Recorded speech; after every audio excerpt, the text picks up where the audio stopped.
നെയ്യാർ ഡാമിലെ ചീങ്കണ്ണി പാർക്കിൽ 5 പുതിയ അതിഥികൾ കൂടി. 3 മാസം മുമ്പേ ജനിച്ച 5 ചീങ്കണ്ണി കുഞ്ഞുങ്ങളുടെ നിലയും തൃപ്തികരമാണ്. ചീങ്കണ്ണി കുഞ്ഞുങ്ങളെ പൊതുജനങ്ങൾക്ക് കാണിക്കാതെ അതീവ സുരക്ഷയിലാണ് ഇപ്പോൾ താമസിപ്പിച്ചിരിക്കുന്നത്.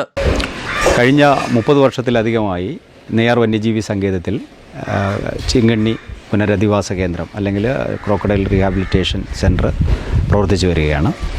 അപ്പോൾ ഇതിൻ്റെ എണ്ണം ഒരു പ്രത്യേക കാലഘട്ടത്തിൽ അധികമായി വർദ്ധിച്ചപ്പോൾ ഇതിലെ മെയിലിനെയും ഫിമെയിലിനെയും ആണിനെയും പെണ്ണിനെയും മാറ്റി കൂടുകളിൽ പാർപ്പിച്ചിരിക്കുകയായിരുന്നു. പക്ഷെ അത് കാലക്രമേണ എണ്ണം കുറയുകയും വയസ്സായ പലതും ചത്തുപോവുകയും ചെയ്തതിനെ തുടർന്ന് പുതിയ ഒരു ജനറേഷൻ വേണമെന്ന് തോന്നിയിട്ട് മെയിലിനെയും ഫിമെയിലിനെയും വീണ്ടും കഴിഞ്ഞ 2 വർഷമായിട്ട് ഒരുമിച്ച് പാർപ്പിക്കുകയായിരുന്നു.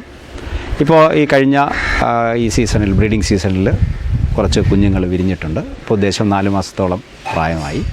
അതിൽ 5 കുഞ്ഞുങ്ങൾ ആണ് വിരിഞ്ഞു വന്നത്. അവയെ നമ്മൾ പ്രത്യേകം പാർപ്പിച്ച് പ്രത്യേക സംരക്ഷണം കൊടുത്തു വരികയാണ്. അപ്പോൾ ഏതാണ്ട് 1 വർഷക്കാലം പ്രായം എത്തിക്കഴിഞ്ഞാൽ ഇത് പബ്ലിക്കിന് കാണാനും മറ്റ് സൗകര്യങ്ങളും ചെയ്തു കൊടുക്കാൻ കഴിയും. ബാക്കി നിലവിലുള്ള ഈ ജീവികളെല്ലാം, അതായത് ക്രോക്കഡൈലുകളെല്ലാം വളരെയധികം പ്രായം ചെന്നവയാണ്. അപ്പോൾ ഒരു നിലനിർത്തുക എന്നുള്ള ഉദ്ദേശത്തോടു കൂടി, ഇതിനെ സംരക്ഷിക്കുക എന്നുള്ള ഉദ്ദേശത്തോടു കൂടിയാണ് ഇത് ഇപ്പോൾ ഇങ്ങനെ ചെയ്തത്. നമ്മുടെ ഈ റിസർവോയറിൽ ചീങ്കണ്ണികളെ സമീപകാലത്തായി കണ്ട എന്തെങ്കിലും തരത്തിലുള്ള റിപ്പോർട്ടുകൾ വന്നിട്ടുണ്ടോ?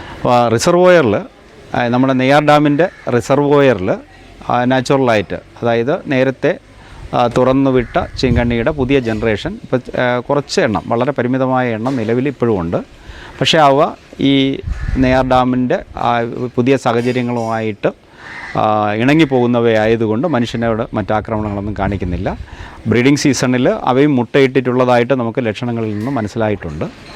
എന്നാലും അത് വളരെയധികം ഇല്ല, കുറച്ച് മേഖലകളിൽ ഇത് കാണപ്പെടുന്നുണ്ട്. അത് മനുഷ്യന് പൊതുവേ ഇപ്പോൾ ശല്യമൊന്നും ഉണ്ടാക്കുന്നില്ല.